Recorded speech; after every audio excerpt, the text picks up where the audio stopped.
Hello students. सो हम लोग already sensor technology पढ़ रहे हैं और इसमें हम सेंसर लैब के बारे में पढ़ेंगे।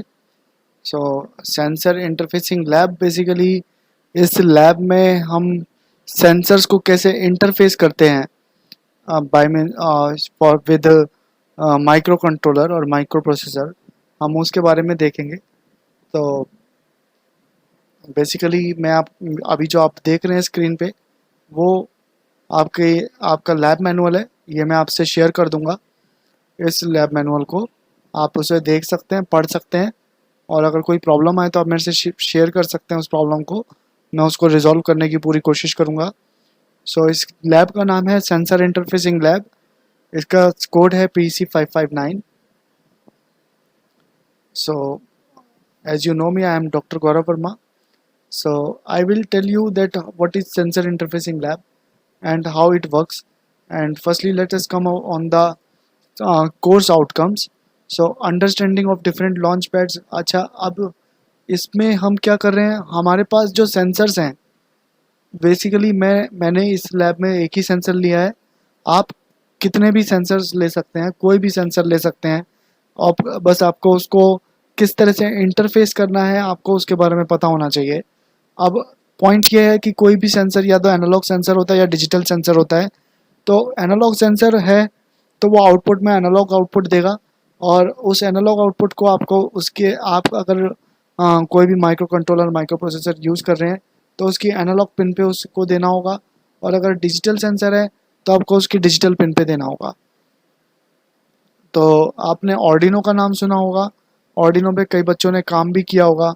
इसी तरह से एक और भी लॉन्च पैड है और इसका नाम है टेक्सास के कई सारे लॉन्च पैड्स आते हैं, जैसे सी टीवा सी सीरीज़ का लॉन्च पैड है, TM4C123GXL।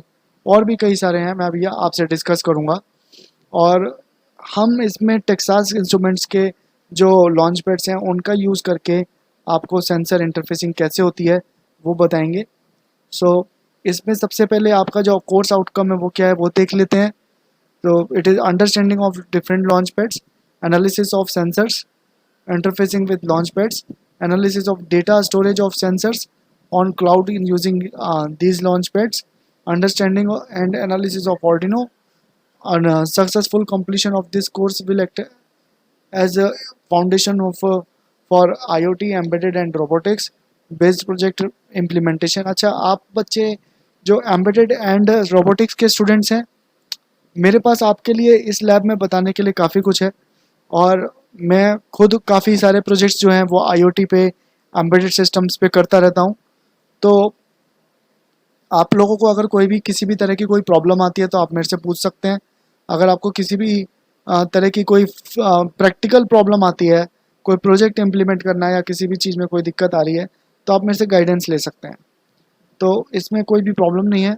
अच्छा, यहाँ पर हम क्या सीखेंगे, यहाँ पर जो आपका कोर्स है वो उसमें फैमिलियर वो देख लेते हैं एक बार।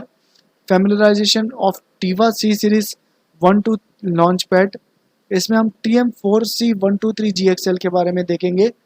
सेकंड हमारा जो कोर्स है वो है interfacing of sensors with Tiva C series 1 2 launch pad TM4C123GXL। एक हम इसमें सेंसर ले लेंगे, जो आपका आईआर सेंसर होता है हम उसको यूज़ करेंगे, और उस आईआर सेंसर को यूज़ करके हम आ, उसकी जो वैल्यू है उसको रीड करने की कोशिश करेंगे। जो IR sensor basically digital output देता है, हम चेक करेंगे कि वो किस तरह से आउटपुट ले रहा है और आपका जो इंटरफेसिंग है वो किस तरह से हो रही। आगे है interfacing of sensors with cloud using Tiva C series 1 2 launch pad. अब इसमें क्या है कि एक लोकल सर्वर बना के हम जो डेटा है इसका जो हमारा सेंसर का जो डेटा है वो हम सर्वर पे अपडेट कर सकते हैं।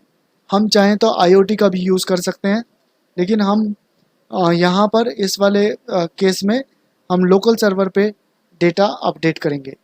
Interfacing of keypad, with Tiva C series 12 launch pad TM4C123GXL। हम कीपैड का यूज़ करेंगे, कीपैड को इंटरफेस करेंगे विद टीवा सी सीरीज़। अब नेक्स्ट एक्सपेरिमेंट यहाँ तक हमारा जो इंट्रोडक्शन है, मैं तो इसे इंट्रोडक्शन ही कहूँगा। जब हम किसी प्रोसेसर पे या कंट्रोलर पे प्रोजेक्ट बनाते हैं, कोई एक हैवी प्रोजेक्ट बनाते हैं, तब हम उसे अच्छे से एक्सप्लोर कर पाते हैं। लेकिन यहाँ पर तो हम सिर्फ इसको एक तरह से मैं कह सकता हूँ कि हम इसका एक इंट्रोडक्शन इसमें हम ले रहे हैं। दूसरा केस है MSP43G2 का। ये एक ultra low power micro controller है और ये काफ़ी यूज़ होता है आजकल। तो आप इसको देख सकते हैं, MSP43G2 लॉन्च पैड फैमिलराइजेशन। तो इसमें भी इसका इंट्रोडक्शन है इस लॉन्च पैड का। फिर इंटरफेसिंग ऑफ सेंसर, वही सेम सेंसर हम इसमें भी यूज़ करेंगे। इसको भी हम इंटरफेस करेंगे MSP43G2 के साथ और चेक करेंगे कि सीरियल मॉनिटर पे क्या आता है। Interfacing of sensors with cloud, अब ये वाला जो है सेम है जो टीवा सी सीरीज़ का है। ये वाला जो क्लाउड वाला हमने किया था सेम है, लेकिन इसमें हम क्या करेंगे, इसमें हम MSP43G2 को सीरियली मॉनिटर करेंगे, सीरियली कनेक्ट करेंगे टीवा सी सीरीज़ से और फिर उसका आउटपुट लेंगे। Interfacing of sensors with cloud और interfacing of keypad with MSP43G2। तो यहाँ तक आप समझ जाएंगे कि जो MSP43G2 है उसको हमें किस तरह से इंटरफेस करना है। ऑर्डिनो के बारे में कई सारे बच्चे जानते होंगे, तो हम इसमें ऑर्डिनो के बारे में भी पढ़ेंगे, देखेंगे, उसका भी इंट्रोडक्शन लेंगे थोड़ा और उसको इंटरफेस कैसे करते हैं वो देखेंगे। Interfacing of sensors with Arduino micro controller, interfacing with of keypad with Arduino micro controller, ये सब सेम है। एक जो नई चीज़ है यहाँ पर वो सर्वो मोटर है। सर्वो मोटर को हम टीवा सी सीरीज़ से TM4C123GXL से कनेक्ट करेंगे और उसको चेक करेंगे। इसी तरह से हम सर्वो मोटर को MSP43G2 से भी कनेक्ट करके चेक करेंगे कि सर्वो मोटर किस तरह से काम करती है।